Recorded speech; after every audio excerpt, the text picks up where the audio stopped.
Sir, my party has 4 minutes and I propose to take exactly 4 minutes.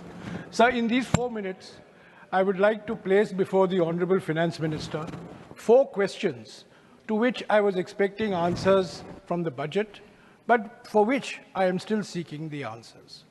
The first question is, why is private investment still sluggish? In spite of very steep tax cuts, in spite of production-linked incentive schemes, in spite of constant encouragement by different spokespersons on behalf of the government, private investment, which is key to increasing economic growth, is still stagnating at somewhere between 20 to 25% of GDP. If you look at the trajectory, private corporate investment used to be at this level. It fell over the last 8 years. It then started growing up, but it has stabilized at a level which is far lower than what it used to be 10 years ago. Sir, without private investment, Indian economy will not flourish. It will not boom. We have to increase private investment. And the first question is, why is private investment simply not picking up? The rate of private investment.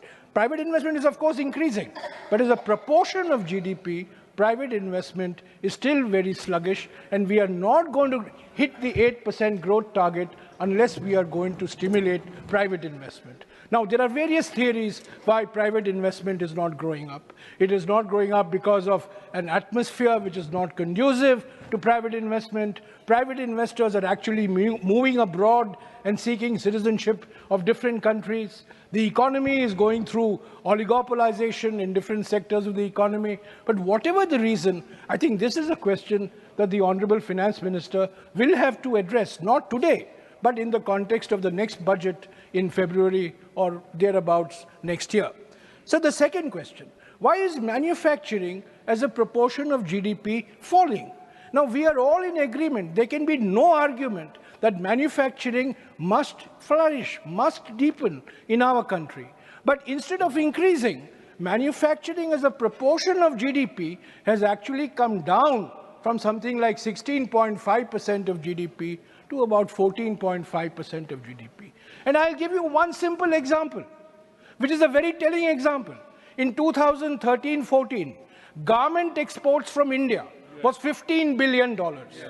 In 2023-24, garment exports from India, $14.5 billion. So garment exports today is lower than the garment exports 10 years before. And today what has happened? Vietnam's exports are 2 times that of India. And Bangladesh has exported $45 billion of garments last year. So I would like the Honourable Finance Minister to ask the question, not today, in the context of the next budget, why is manufacturing as a proportion of GDP falling, particularly in labour-intensive sectors of the economy? Sir, the third question, why is private consumption not growing? Last year, private consumption grew only by about 4%. Now, private consumption is a locomotive of economic growth. Why is private consumption not growing? Private consumption is growing only at the top income levels.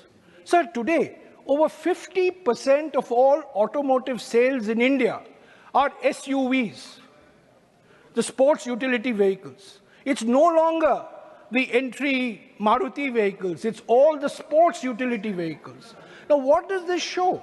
It shows that there is consumption, there is purchasing power, but it is concentrated at the higher income levels. And there is no mass consumption taking place of mass consumer goods that will drive economic growth. So I would like the Honourable Finance Minister to again ponder over this question, why private consumption, private mass consumption is not growing. Finally, sir, my final question, why are wages stagnant in this country? Government's own data, economic survey's own data shows that real agricultural wages, inflation-adjusted agricultural wages, have fallen by 1% over the last 10 years. And the periodic labour force survey of the government shows that across the sectors, salaried class, self-employed, average real earnings have remained stagnant. Now, if wages remain stagnant, purchasing power will remain stagnant. If purchasing power remains stagnant, consumption will remain stagnant. So to summarize, Mr. Chairman, the economy has 4 engines of growth, not double engine. It's a quadruple engine. There's investment, there's consumption, that's government as well as private, and there's international trade. Now, all these engines of growth... Which is the fourth one? Except government investment. Which is the fourth engine? You have said only 3 so far. Look at the paper. Sorry, sir? You have named 4 engines, but referred only 3 by name. Which is the fourth engine? No. I said there is investment engine, there is consumption engine, there is government expenditure engine, and there is international trade engine. I said it. On a lighter note, are you making the fourth engine? All engines of growth are not firing at the same speed. This finance minister has accelerated the speed of the government capital expenditure engine, but the private investment engine is not going fast. The private consumption engine is not going fast. And of course, the international trade, over which she has little control, is not growing fast. However, the example of the garment industry shows that the problems of growth lie not so much in external markets, but in what we do internally. So I would again say, sir, the intent of the budget is one thing. The content of the budget is quite different. And the content of the budget has to address these 4 fundamental issues that I have raised. Thank you, sir.